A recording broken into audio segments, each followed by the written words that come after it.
I am. Thank you. Thank you, Mayor Henry. I appreciate y'all's attention here today. Plante Moran is here with us. We've got Mark Warner, who is a partner in the public sector management consultant, and we have Scott Patton, who is a senior manager and has spent a great deal of time with us over the last few months in working through the organizational analysis study that we have gone through. We actually started with the RFP. They responded back in May. If you remember, we had the final agreement in August, started working in September, and tonight is the presentation regarding their findings and their recommendations that they have come up with in going through the survey. So today will be about 30 minutes worth of presentations. They've got some slides that we're going to go through, a little history, and then kind of the findings and recommendations that they have. That'll leave us about 30 minutes at the end for any questions or answers and anything that you need still yet tonight. So they'll be glad to do that if we can get through the presentation. If you can see what some of the questions might be, that would be great. And with that, I'm going to turn it over to Mark Warner to start us off. Great, thank you, Michael. Hi there. So for those who might not be familiar with Plante Moran, I just want to quickly introduce our firm. So we're a professional services firm, heavily based in the Midwest, actually. We've got about 3,300 folks that work with us, and we've got a significant public sector practice. We've done work with hundreds of local municipalities across the country. We've done work for folks locally here, including John Creek, Gwinnett County, and others in the state. Our particular practice that Scott Patton and I are part of is exclusively focused in the public sector, and so we've done work that is focused in the technology arena, operations improvement, organizational projects, and do things as well in other areas of the country, related to municipal assurance and auditing and those types of services. So we've got several different folks who participated in the project. Scott and I are here to share a bit about the results. I can tell you that through the course of the project, Michael and the whole group, Gary and the whole group, were outstanding in being very open and participatory throughout the entire engagement. And we're very focused on working through all of the objectives of the project. So we have a handful of things we want to spend time on, but largely focused on those key findings from the project. We've got about 10 different core things we wanted to share with you in terms of recommendations as well. So we're going to take time and step through those, targeting probably, like Michael said, about a half an hour and open up to questions. There's additionally, I think, some materials that folks here at the table have as well related to the deliverables we have. Myself, I've been at Plante Moran for just about 20 years, as Michael said. I've actually been involved in a couple different projects. I think my first interaction with the city was back at the beginning of the ERP initiative back in 2009. And so the whole Munis project was my first cadre into the city of Roswell. So again, appreciate it very much. I think Scott's going to walk us through some of the key things with our findings. Sure. Which works better? Do you want me to sit or? You're good. Either way. This is fine? Okay. We'll go ahead and do that. So just a quick overview. We were hired to look at the organization, and we did it in a couple of different ways.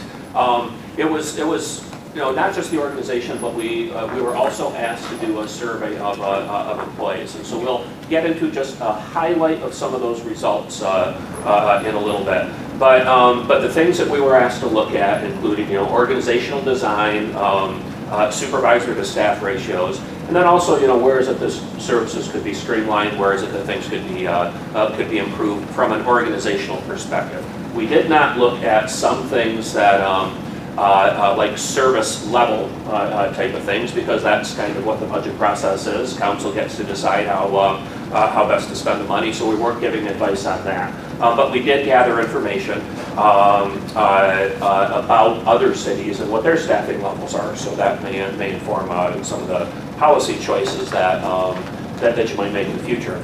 We had, through the project, had a steering committee, and several of the members are here today. who were representatives from departments, and they shared with us, gave us guidance, helped us understand some of the challenges that the city has, some of the strengths, and we met with them on about a monthly basis, and so they were very participatory, as Mark had said, and I want to thank them all for what they've helped us with throughout this. So we had 4 different things that we did as far as our project approach. The first thing was interviews with city staff, and it was mostly leadership that we sat down with. But it included all department directors, it included city attorney, it included human resources, community relations, a whole bunch of different facets of the organization. And we challenged them to share with us what their observations were, what their strategies are, where they want to take their departments, any additional challenges that they have that may have some organizational impact to it. And so we went through that with them. We then also looked at comparable cities. So the steering committee, we had a meeting where we asked them, okay, who do you compare yourselves with? Who is a good sample that we can gather information for you about who it is that, how they're designed, what their staffing levels are and the like. And in the report that you have, the appendix includes what the results of that are. And we'll highlight a couple of the findings as we get through the recommendations with you today. But then in addition to that, we did the employee survey. And this was a sample or survey that was sent out, so employees got a link to a survey, asked to fill it out. Michelle was very instrumental in helping with some of the bilingual type of things that helped ensure that we had a very high response rate. So it was 70%, which is representative and much higher than what we normally see in surveys. So your employees answered the questions. And we aren't going to get into too much detail about that, but we are going to highlight one, just a couple of things in a moment for you. And again, the results of that are included in your packet.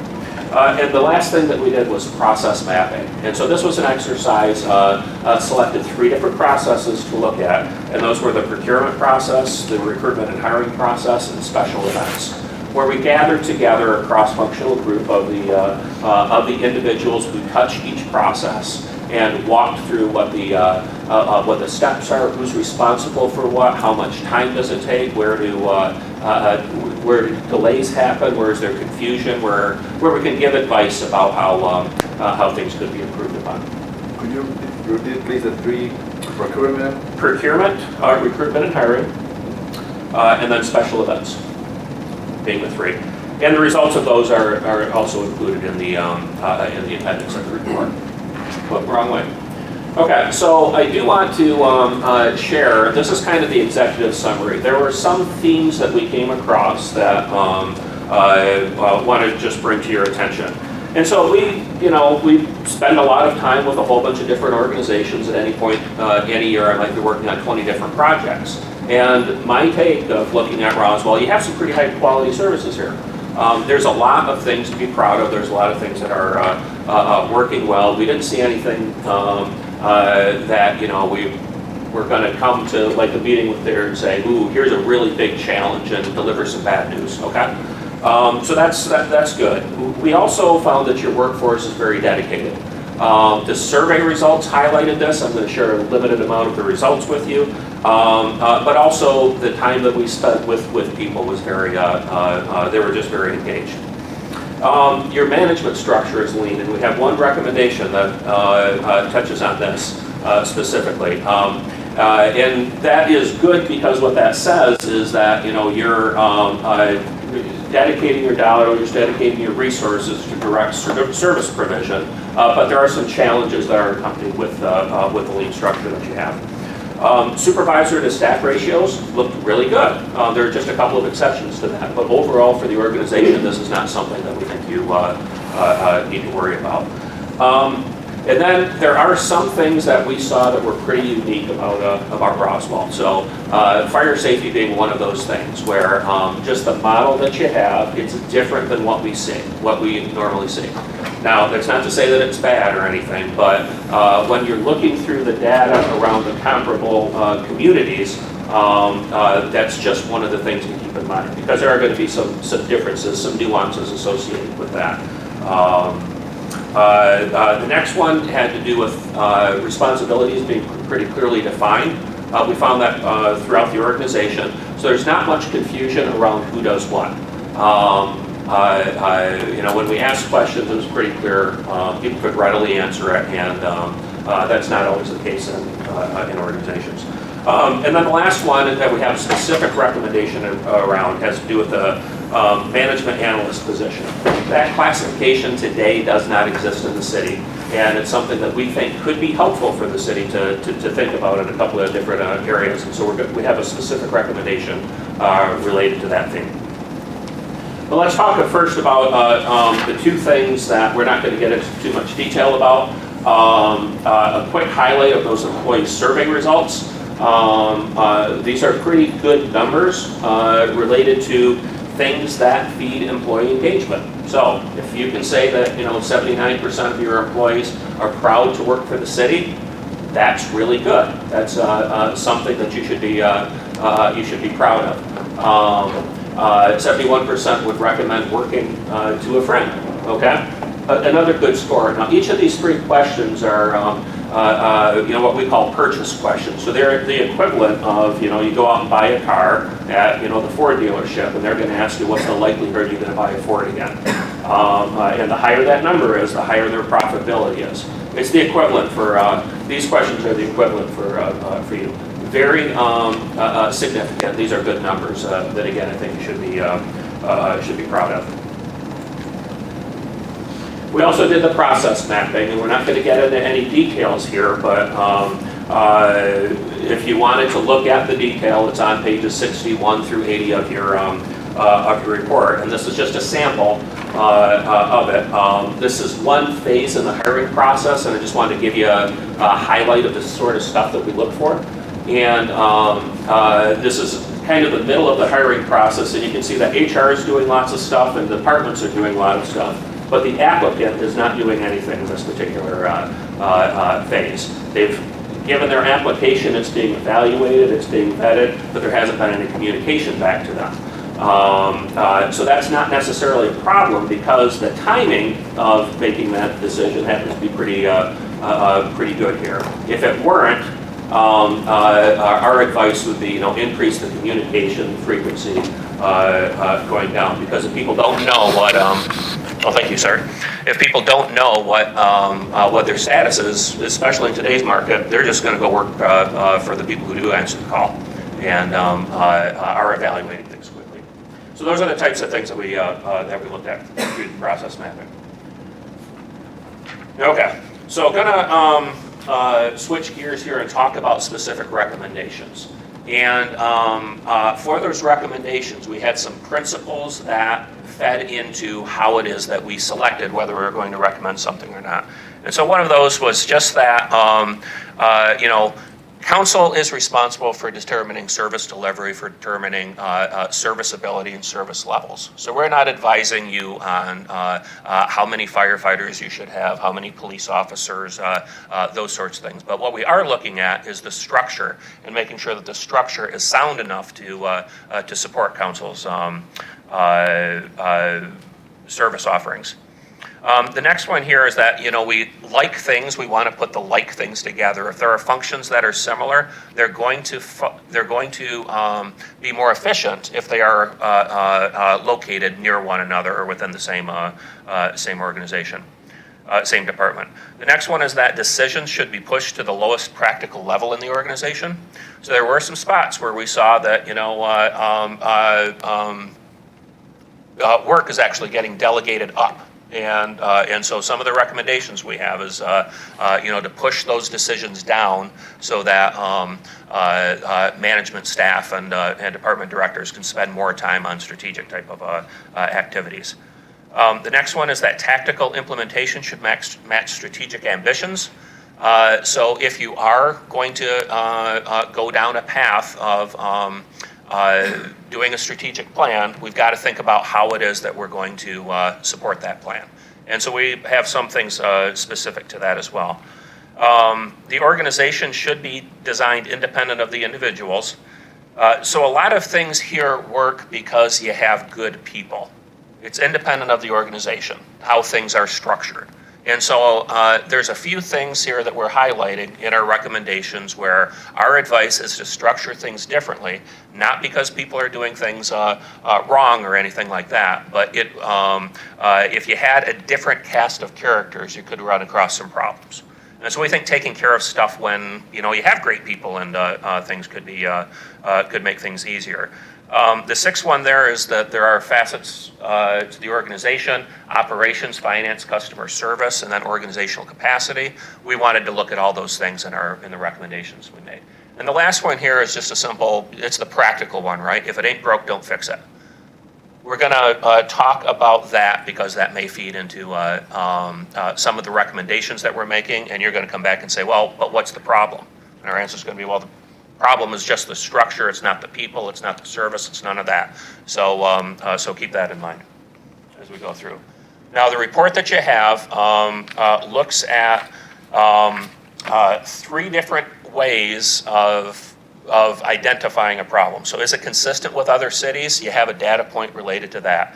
Will it have an impact on customers? You have a data point with that.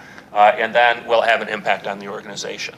So these are just 3 things, 3 points of interest, 3 criteria that can help inform your decisions. Then also, when we make the recommendation, there's some ratings there. Is it a costly type of thing to do? And is there significant effort to implement it? So those 5 different criteria are things you'll see at the bottom of the page when we get into the recommendations. So on to the recommendations. The first one was a point that kind of confused us, and it has to do with the city administrator, deputy city administrator / director of the administration department. It took us a little while to look through the position descriptions and try to get at what it is where the responsibilities actually were for it. And so what we saw was that the deputy has limited ability to delegate. And that position title is inconsistent. There's spots where it's called an assistant city administrator. There's spots where it's called a deputy city administrator. And overall, there's just points of confusion around that. So thinking about it structurally, what I had in my head is that that position is one that is kind of half-time deputy and half-time department director. And that's something that we see as a challenge, again, especially if you're going to head down the path of strategic planning and adding to the organizational goals. How are things going to get implemented? So our advice is to add 1 position and dedicate one of those 2 positions then to organizational leadership, and then the other position to the administration department itself. And we have some opportunity costs here where if you don't do it, what's likely to happen? Well, really, it just means you'll have limited ability to implement those strategic priorities. And for each one of our recommendations, if you look in the report, there are alternatives for you. We're highlighting what we're recommending, but there are other things to think about. Some other, if you don't do this, then here's some other alternatives for you to think about. The next one had to do with, I mentioned, the management analyst position. So what do these positions do? In other organizations, they're responsible for things like evaluation, planning, project management, policy, those sorts of functions that are not at a management level, but are at an analyst level. Oftentimes, they require an advanced degree to do it, and this is something that we see that's pretty common in other organizations and just wasn't common here. And we think there's some value that can be added by establishing these positions. So our advice is to include that position in the upcoming compensation study, and then evaluate it as requests come in. So just figure out what the classification is going to look like for it, and then on an ongoing basis, decide, hey, look, in this particular case, does that position make sense? If not, keep it how it is. And so if you don't do that, again, limited ability to implement strategic initiatives, and you are currently reliant on contractors and consultants for implementing a lot of projects, and you'll just continue to have that reliance.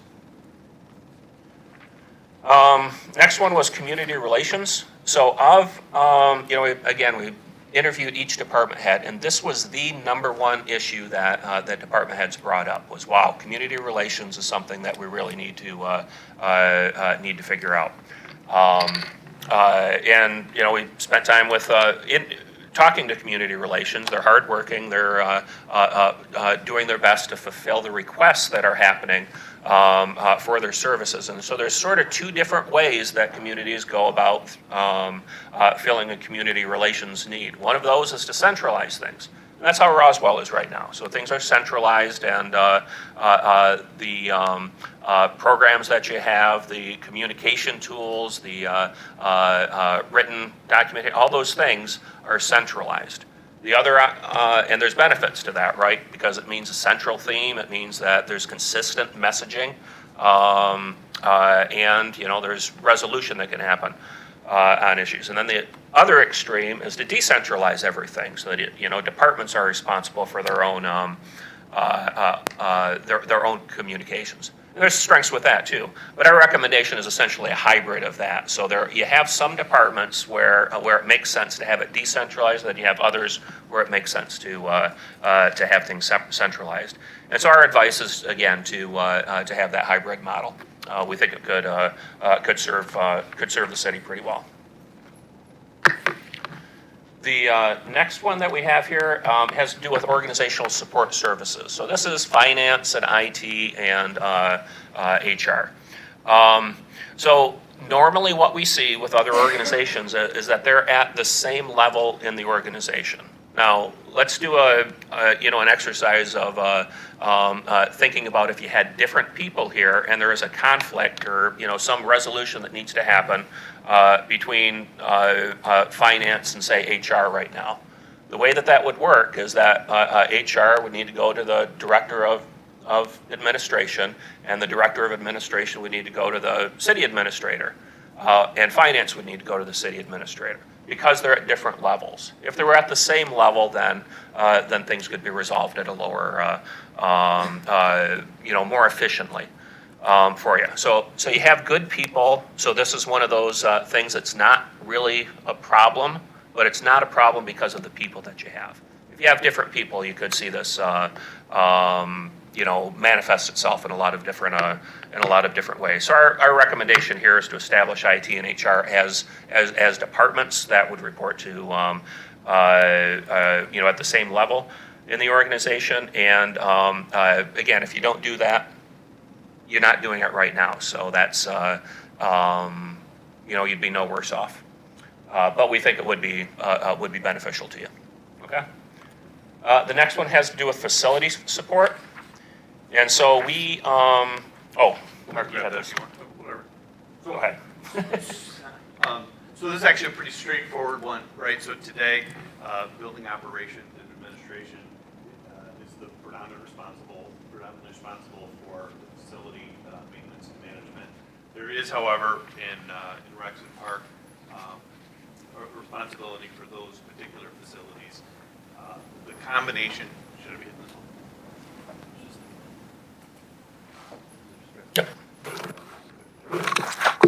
So that is currently decentralized into two separate responsibilities. Our recommendation is to combine that centrally into building operations. It creates a lot more synergy overall, and there can be better standards across the overall operation, making sure that the folks who are heads down working on facility type projects have that capacity for project planning and the skill sets necessary, and making sure that things are done in a much more consistent way. And then from a technology planning perspective as well, today the technology group, this is also showing up in some of the benchmark data, pretty consistent from a size perspective with many of your peers. The philosophy and the service delivery of the IT team is largely focused on maintaining operations and kind of the infrastructure today. There's been an increased movement and trend towards some technology planning activities over the kind of recent months and years. However, largely that's a reactive type of environment, and folks out in the departments are doing business application planning themselves. And so the different business solutions that help them with their business, where IT centrally is more focused on making sure that there's connectivity, making sure there's dial tone, those kinds of things for the individual departments. So our objective or our recommendation would be to continue with some of the goals that the administration has towards increasing the strategic planning around IT, and potentially even getting some outside help for that, and as well adding a role within the organization of a CIO that would be intended to focus on going through a strategic planning effort and rolling out additional technologies that are continuing to come down the pipe with different kinds of technologies that continue to be available, trying to kind of increase that value. All right, special events was our next one. This was one of the ones that we did a process map around. And so in that exercise, what we saw is, there's two different places where special events are housed today. The processes that they have as far as applications, things like that, are quite similar. And so it makes sense to us to take those two functions and combine them. There have been, quite a few efforts toward standardization and role definition and clarity and things like that they've had in the recent past. But still, we think it would be to the city's benefit to combine those two areas, and we think that Parks is probably the best fit for that as well. GIS was our next one, and there's been some changes in this since over the last couple of months, but essentially it acts as an internal service to the rest of the organization. And by the way, when we were talking with department heads, the service level, the quality, the responsiveness, all those things were very high. No complaints from anybody around it. But it's just a little bit odd that it's housed in a department that provides direct service to citizens rather than to the rest of the organization.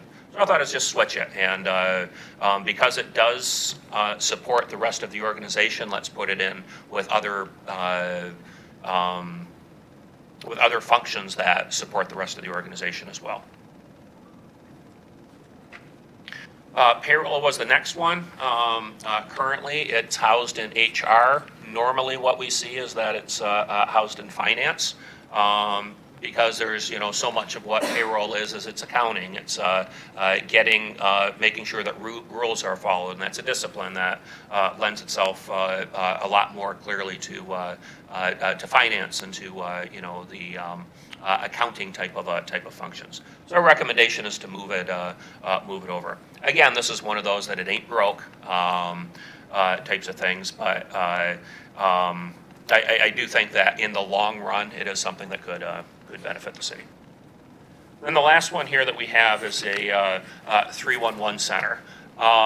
Roswell's at the size that you have is, as far as the population that you serve, is one where you're kind of on the border about whether or not a 311 center would make sense or not. Now, 311 center is just, it's a consolidated place that takes calls, and then they answer the majority of calls that citizens and businesses have. And then if there are technical types of things, then they transfer those calls to the departments.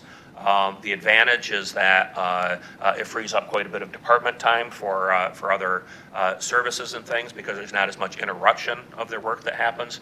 And then there's some costs as far as getting it up and operable, establishing standards and things like that.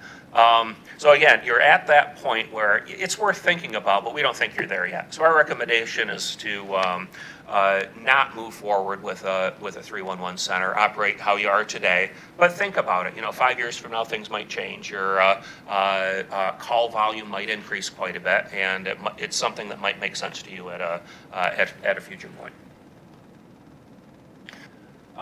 So the next steps, our advice is, we've got a report, there's a lot of information there. Evaluate it, think about it. And then, for departments themselves, they have some data about what their employees'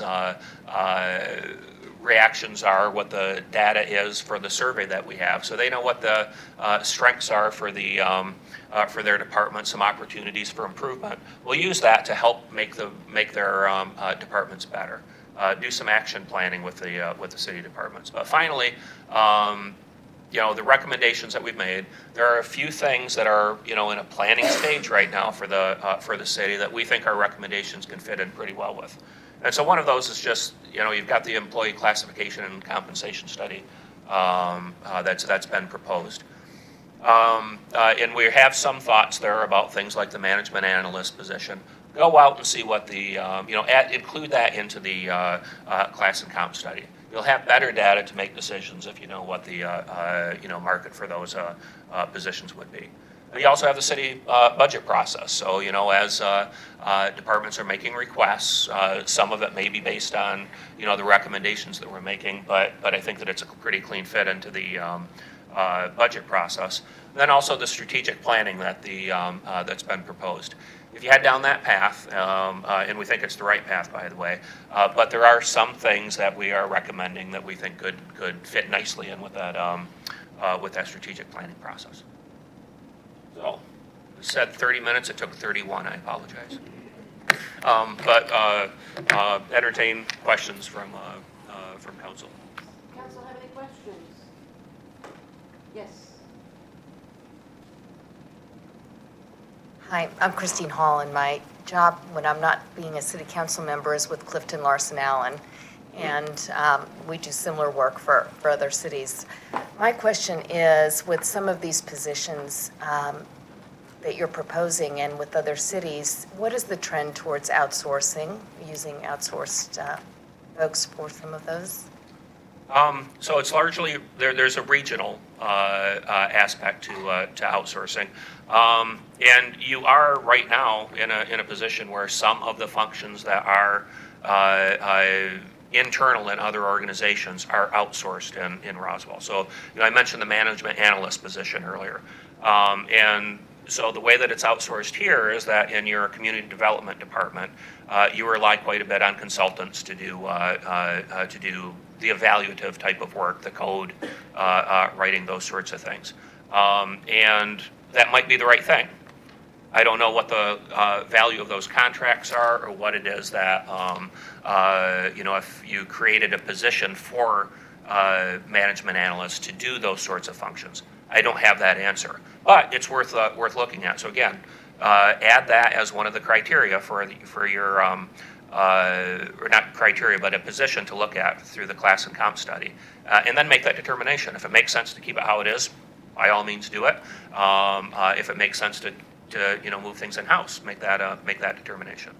But I think that overall, we have seen, folks go outsourcing, and that was a little bit of a trend, and now it's kind of bringing things back in as a trend that we see quite a bit. Yes, Councilmember Wilsey. Yeah, I think one of the things that's really struck me and seems like such a big opportunity for us is in the technology area. And I was just curious how other cities make the two departments work, and what sort of things are they doing in the innovation area that we could take advantage of and look towards. Sure. Right. So,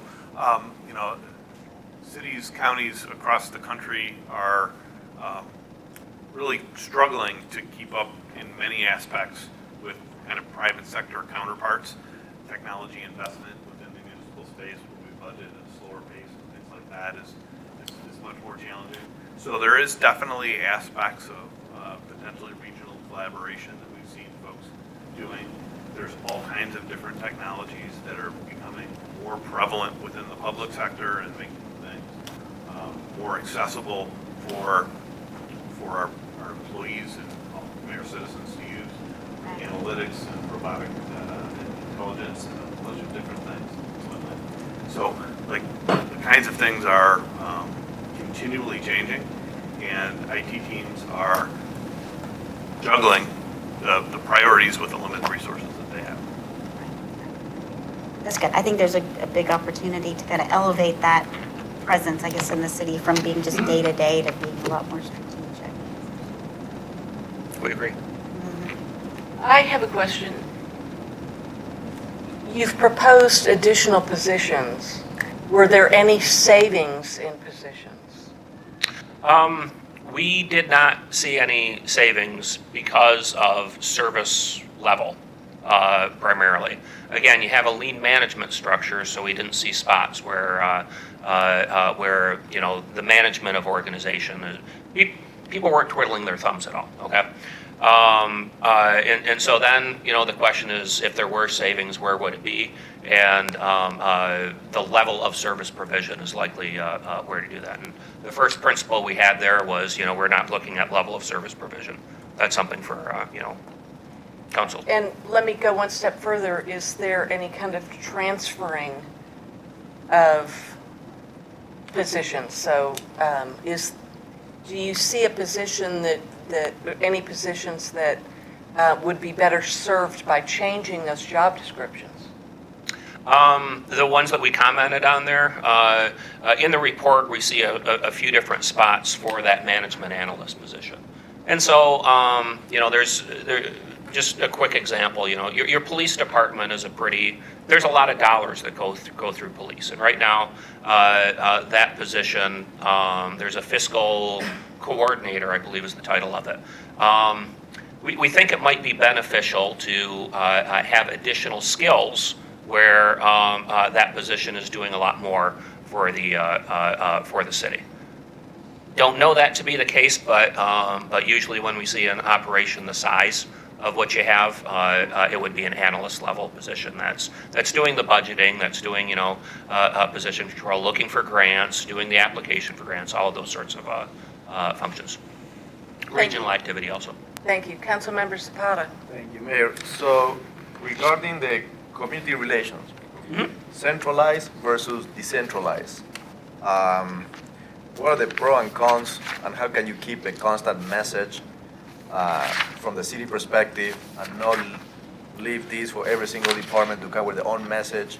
How do you see this working in other cities? So you hit the nail on the head of what the risk is. Okay. Right now you have things that are centralized, and that's control. That means that you have pretty high level of confidence that things will always be delivered in a centralized way. The disadvantage to that is that there's you know, you have a limited staff, and demand is going to fluctuate. So that means that when things come in, when requests come in, there's going to be a pipeline, and so it's a bit of a bottleneck at times of what it is that your current staff is able to do. So things will get delayed with it. If you move to that methodology that we mentioned there about, you know, a hybrid, where things are centralized for the departments that don't use community relations much, but then decentralized for like parks that uses community relations a lot, then, you know, one of the functions that we would like to see that you currently don't have but would do is that community relations division would spend time sampling and auditing the communications that go out to make sure that there's a consistent message. You're not going to hit it 100% of the time, but when something goes out, you know, take a look at it. Yep, you know what? It would have been better if, and use it as an educational tool. Thank you. Additional questions from council? Is there anyone in the public that would like to speak?